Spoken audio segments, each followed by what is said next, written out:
Good afternoon বন্ধুরা। আজকের menu ভাত, এটা হলো ডাল চচ্চড়ি, বেগুন ভাজা, পেঁয়াজ কলি আলু ভাজা, বেগুন দিয়ে টমেটো দিয়ে ধনে পাতা দিয়ে কাঁচা লঙ্কা দিয়ে ভোলা মাছের ঝাল,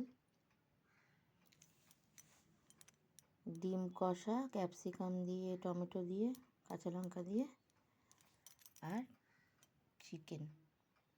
এটাই আজকে আমাদের মেনু।